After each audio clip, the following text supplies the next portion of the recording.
Good evening, I'm Ben Philip and this is the STV News at 6, live from Aberdeen.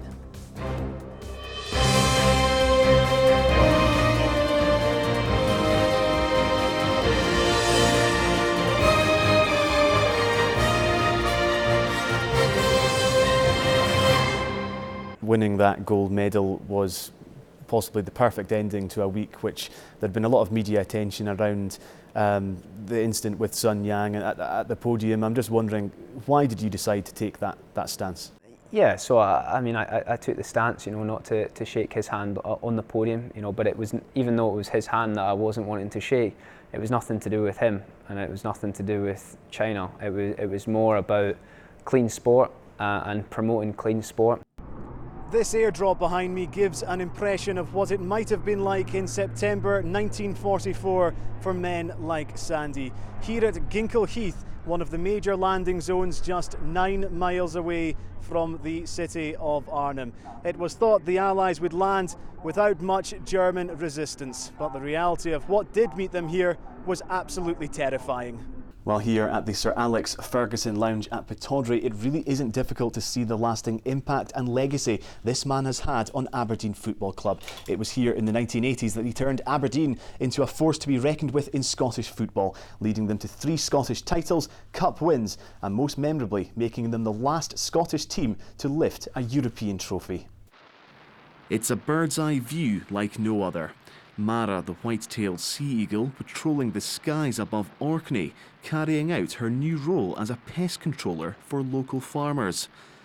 An excavation uncovered skeletons with evidence of autopsy procedures, including skull drilling. This fits.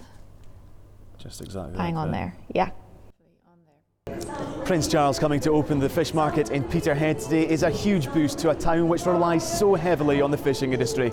Today is a celebration of that rich fishing heritage and links to the sea. Well, as part of the new driving test changes, candidates will be expected to drive independently for 20 minutes directed by a sat-nav, perform one of 3 possible reversing manoeuvres and answer a safety question whilst driving. Do this with no serious mistakes and less than 15 minor faults and you could be on your way to obtaining your pink driving licence. In 1982, the island's first wind turbine was erected, but it only provided intermittent power to residents.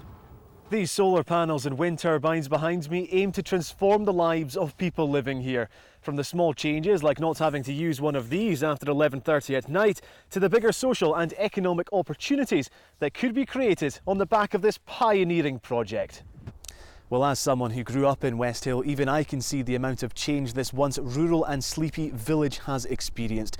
But with continuing development on all fronts, including behind me at Kingsford, the new future home of Aberdeen Football Club, the big question remains, how will it navigate the next 50 years of opportunities and challenges for a new generation of residents?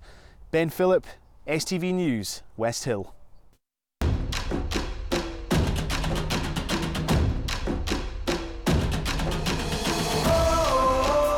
Meet Joe Johnston, the man of many shirts. Football shirts, that is. The 35-year-old from Aberdeen has amassed more than 400 football jerseys, including all 211 FIFA international teams. Well, after the climactic burning of the galley, it will be onto town halls across the island where people will be singing and dancing into the wee small hours. And I think there'll be a few delicate Viking heads tomorrow morning. And I think it will be a while before these guys or even me see our beds. Ben Philip, STV News in Lerwick. During his visit to Aberdeen, Houdini paid his respects to John Henry Anderson, also known as the Great Wizard of the North. Aberdeenshire-born Anderson was one of Scotland's top illusionists, performing all over the world. Houdini paid for the upkeep of his gravesite, which had fallen into disrepair. And the Great Wizard's grave still exists here today in Aberdeen's St Nicholas Kirkyard. He was one of Houdini's biggest inspirations, a man credited with bringing magic to the big stage and creating one of the most famous tricks in the world. Scotland's favourite spiky-haired schoolboy has taken his mischief nationwide. As if one wasn't enough, 200 statues of the lovable rogue have sprung up near landmarks around the country. Donning his trademark dungarees and upturned bucket, the project aims to raise money for children's charities. The Scottish Country Dancing Summer School will be in full swing until the middle of August, and anyway, who doesn't enjoy a bit of ceilidh dancing? Ben Philip, STV News, St Andrews. Some fine fancy footwork from Ben Philip there. Now, there's no doubt that some of the weights here in this gym are beyond my capabilities, but one thing is for sure, that Ewan Massey is putting Fraserburgh on the strongman map, and now he's offering to give me a lift back to Aberdeen. Ben Philip, STV News, Fraserburgh. No, Ewan, I'm hit by car. Hopefully they made it back okay.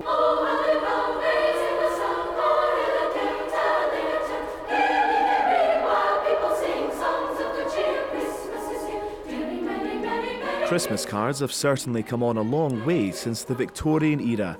This exhibition in Aberdeen reveals a more menacing side to Christmas past. But before I go, I've got a quick message from Santa and his little helpers here. Merry Christmas! A lot of excited children. Back to you, Norman. A wonderful tribute. Ben, thank you. Well, that's all for this Wednesday's edition of the programme. I'll be back with the late news at the later time of 25 to 11. From everybody here, thanks very much for watching and have a good evening. Bye-bye for now.